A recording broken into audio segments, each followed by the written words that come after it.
Bismillahirrahmanirrahim. Assalamualaikum warahmatullahi wabarakatuh. Perkenalkan, nama saya Marfuatul Zalika.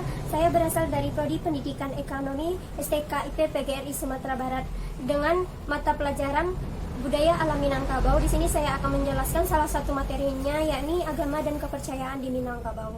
Baiklah, saya akan menjelaskannya dari poin pertama.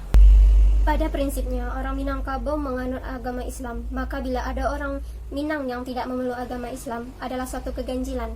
Walaupun kenyataannya ada sebagian yang tidak patuh menjalankan syariat-syariatnya. Konsep religi pada masyarakat Minangkabau sangat mengenal adat bersandi syarak bersandi kitabullah.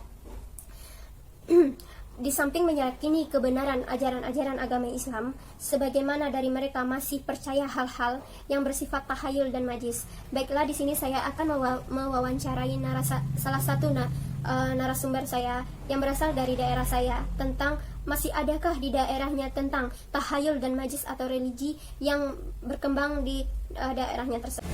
Baiklah, ini salah satu narasumber saya yang ingin saya wawancarai. Coba narasumber sebutkan mitos-mitos yang ada di kampung saya. Kalau di kampung saya itu salah satu mitos bagi seseorang yang melihat pelangi pada di senja hari itu tidak boleh ditunjuk pakai jari. Kata orang di sana itu bisa menyebabkan jari yang kita gunakan untuk itu jadi bengkok. Sekarang itu masih dipercayai untuk warga sekitar ya. Baiklah, di sini kita dapat mengambil kesimpulan bahwa setiap daerah masih mempercayai mitos-mitos yang ada di daerah tersebut. Malahan dari zaman ke zaman tidak akan luput dari hilangnya mitos-mitos tersebut. Baiklah, dari wawancara yang saya lakukan tadi, kita bisa melihat bahwa setiap kampung, setiap daerah memiliki kepercayaannya masing-masing mengenai tahayul, mengenai sesuatu yang dipercayai akan mendatangkan bala bagi kampungnya. Baiklah, salah satu kepercayaan yang bersifat tahayul dan majis ini bisa dicontohkan misalnya palasi, tenun, dan santet. Di sini palasi ini adalah salah satu makhluk gaib yang memakan ari-ari seorang bayi, yang ini meresahkan bagi masyarakat, yang mana ini adalah mitos. Baiklah, kita lanjutkan materinya, yakni kepercayaan Minangkabau sebelum Islam. Karakter masyarakat Minangkabau yang lebih terbuka dan mudah menyesuaikan diri dengan lingkungan sekitarnya membuat masyarakat Minangkabau berada pada posisi yang dapat dengan mudah menerima pengaruh kebudayaan, yakni dari luar secara cepat, sejauh tidak bertentangan dengan nilai-nilai adat, budaya, dan filosofi hidup orang Minangkabau. Pengaruh kebudayaan dari luar yang telah ada sejak dulu, meski demikian mereka juga sangat kritis terhadap setiap budaya yang masuk dari luar. Hal ini yang menyebabkan budaya yang datang dari luar yang tidak sesuai dengan budaya Minangkabau tidak bertahan lama, seperti yang dibawa oleh agama Hindu-Buddha. Minangkabau dengan kebudayaannya yang khas telah ada sebelum Islam datang, bahkan jauh sebelum agama Buddha dan Hindu memasuki wilayah Nusantara. Dengan demikian dapat dipahami bahwa kebudayaan itu telah mencapai bentuk yang terintegrasi sebelum agama Hindu dan Buddha serta agama Islam datang, adat yang didasarkan pada perasaan, hati nurani, dan hukum alam yang dimuat dalam tungku sajarangan, yaitu Alun Jopatwi, Angga Jotanggo, dan Raso Jopareso.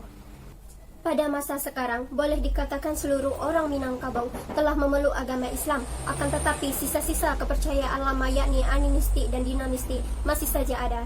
Contohnya saja, memberikan sesajen untuk iringan, bahkan masyarakat masih dapat mempercayai seperti itu, terutama masyarakat di pedesaan. Agama Hindu-Buddha masuk pada abad 6 atau 7 Masehi yang berada di Pulau Sumatera dan masuk di Minangkabau pada abad ke-5, dan disusul agama Buddha masuk pada abad ke-7 sampai abad 10 Masehi. Masuknya agama yang dibawa oleh pendatang, orang Minangkabau tidak begitu terpengaruh agama Hindu-Buddha karena mereka lebih berfokus pada kebudayaan Minangkabau itu sendiri.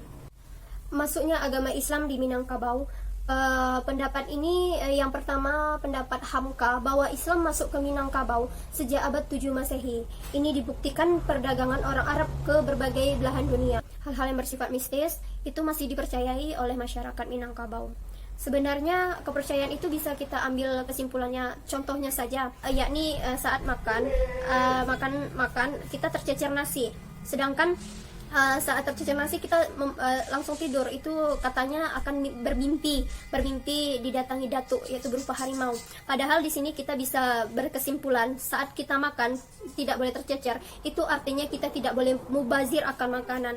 Maka di situ kita juga dapat mengambil kesimpulan, bukan hal mistis saja yang kita lakukan. Baiklah, hanya itu yang dapat saya sampaikan. Jika ada salah dan janggalnya saya mohon maaf. Saya akhiri dengan wabillahi taufiq wal hidayah. Wassalamualaikum warahmatullahi wabarakatuh.